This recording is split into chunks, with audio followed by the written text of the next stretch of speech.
On to the other side for doing the bushings. This is pretty simple. I just use the ball joint press with the correct adapters to push them out and push them in, and it saves having to replace the whole control arm. The ball joint on this side has already been done. It's got a TTX Mevotech ball joint in it. That's how they look after they've been in there for 3 years, pretty much. So the next thing is going to be knocking these alignment tabs out. That's what they look like from the factory. And then the other hole is slotted, so that way from the factory they set them all the same and they're, you know, theoretically good. And then they have this tool. You can sometimes punch them out with basic stuff, but there's this tool. This is the cheaper one of the two. Chances are you're probably not going to do a ton of these. I think this was 22 to 25 bucks, but it looks like that, and it obviously unthreads. It goes in there and this little piece punches those out. So I'll set it up and then I'll show you. So that's what it looks like when it's in there, so that you can start to punch it out. And then this is what it would look like before it's punched out. If you look really closely at these, if you clean them off well, you can see that the hole has like a perforation around it that was like semi-punched, so that you know how to punch them out. And I marked everything so that I can put it back to where it was to drive it over to the shop to do my alignment at my shop. This is just, you know, spending time at home, staying closer to home kind of day. So I wanted to do this project. I've been wanting to do it for a long time. And yeah, like I've shown in other videos, I have my own alignment machine at my house, but obviously I don't have an alignment rack. So I could do the caster and camber easily and then set the toe on the floor and reach under and move the toe adjustments. But I also have an alignment rack at work that I can just put it up and have it perfectly level and do it perfectly the first time. So that's why I'm going to do it that way. If it was way off or I didn't mark things, I would use my alignment machine to get it close before I, you know, brought it to the shop. Or, you know, I would just see if it wore the tires. Either way. But, you know, I'll get back at you once I punch it up. That was a fight. So that little tool, it works pretty good for getting you started on getting these holes opened up. But as you can see by how whacked up they are, this is a 3/4 ton chassis. I know it says 1500 on the door, but they put it in a 2500 chassis. So it's got, for a 99, it's got airbags, drivers and passenger side. But anyways, I've done a lot of half tons and I've knocked them out with the air hammer, and the other side was a bear, so I bought that tool. And I was going to show you doing it, but you got to get that tool centered perfect to pull it through those little ears, or it can open the hole up in the wrong way. I kind of did it on this one accidentally. I stopped in time and was able to bend the metal back that it was trying to punch out. But man, is it a bear. Like, it's just, I think that if you used a deburring bit and you made the hole so that it was perfectly where it needed to be, pulling through those pieces, I think that you'd be golden. But man, that thing was, it was a struggle. But anyways, it's done. It's good and gone with. So the alignment was all over the place. If I can interject a photo right here, I will.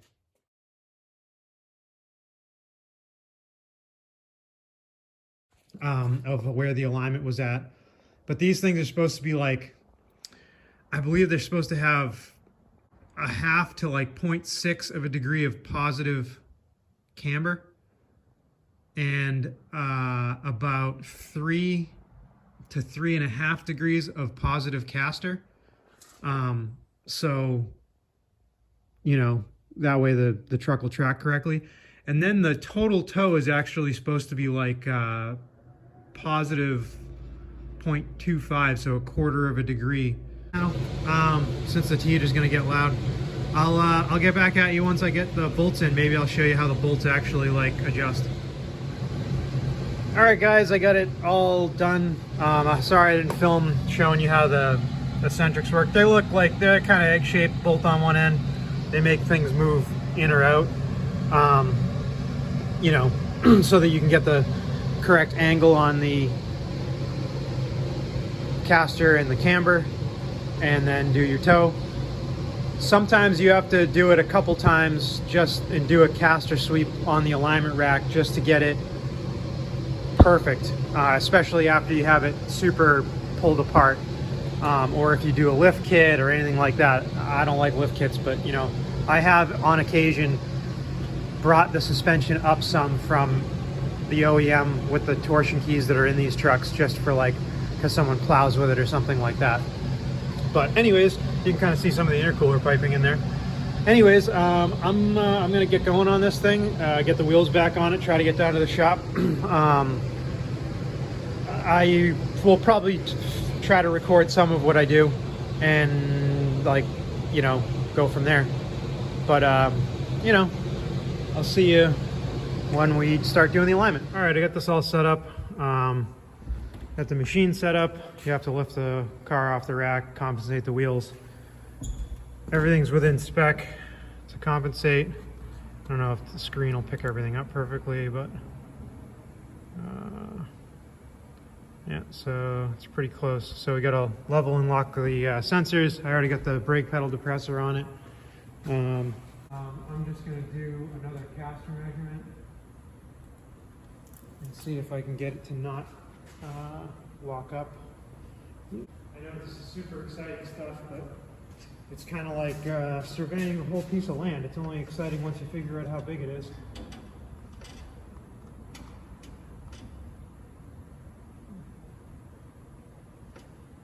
Relax a little bit. There we go. Clickety click.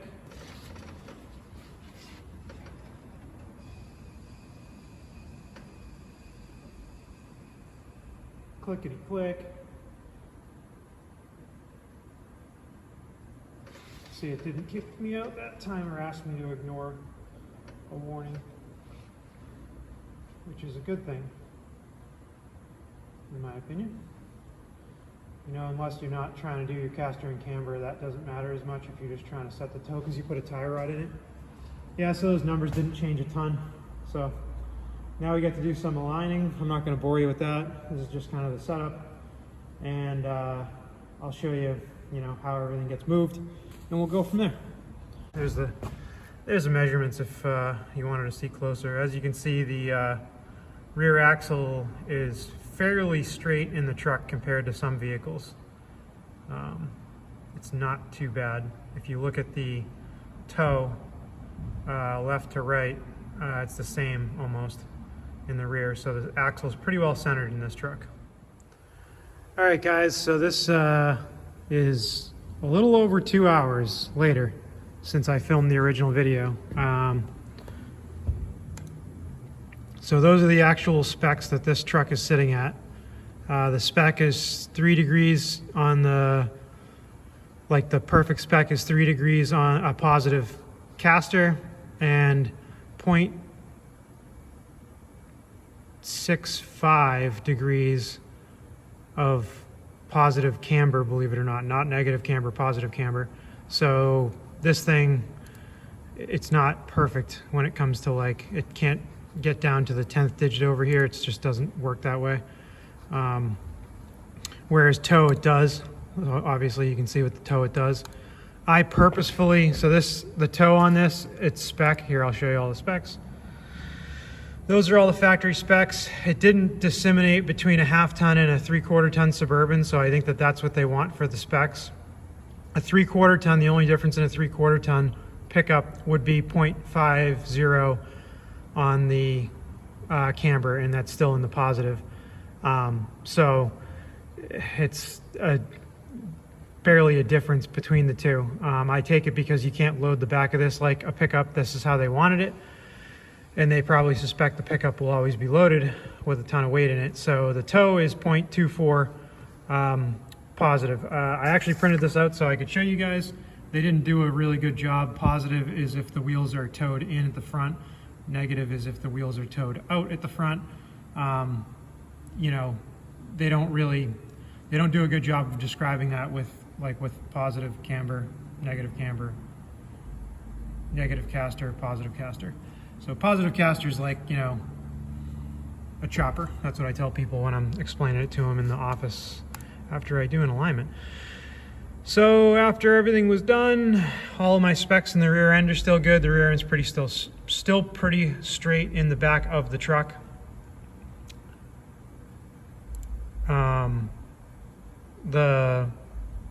So the specs. Let's get back to the specs. So this is where it fell, and if we look at this measurement right here, you can actually see the total toe is almost 20 degrees. This keeps bouncing back and forth. This keeps bouncing back and forth. So the total toe is almost 20 degrees positive, which the factory spec is not 20 degrees. 20 hundredths, tenths, yeah, tenths, hundredths, yeah, there you go. So it's it's 0.24 for the factory spec. It's almost at 0.20. I did it that way so that the wheels, as you can see by this, the wheels would be towed out a little more than what the factory wanted. So that way, because if you were to zero that number out, like if a lot of Hondas are zero toe, so they're dead straight ahead, that's how you'd be driving down the road. And I like it to be a little bit like that. I just feel like it helps with tire wear on these trucks.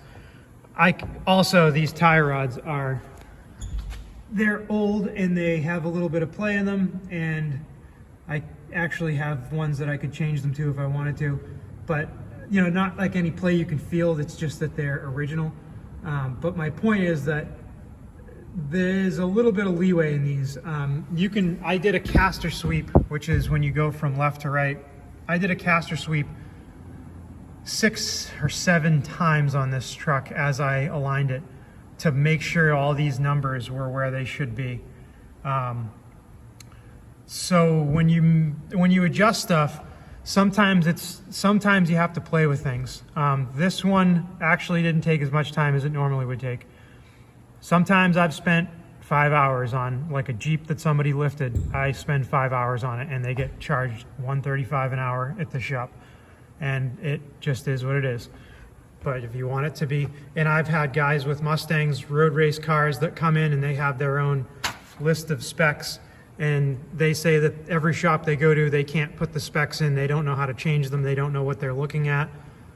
And so they say, I called here, someone said that there's a guy that does alignments here that knows what he's doing, and they drop it off, and and I'm like, well, he talked to the other guy because only 2 of us here.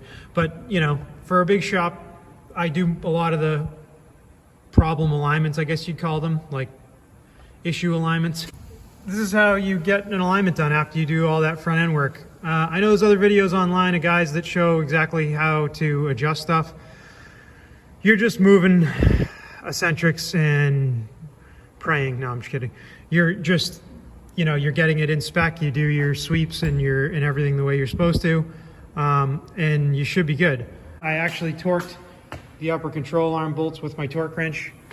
I don't know why, but they were 55 foot-pounds was the upper torque on the bolts. I believe the bolts are like 12 millimeters, so that seems reasonable, I guess, but I torqued it. Hopefully somebody finds this interesting, or it helps them in understanding what should be done if they do all this to their truck. If you look up your alignment specs online and you get a printout and they don't look like close to where they're supposed to be, because I'm gonna show you how people can cheat. So say you wanted to make this look like it was no good.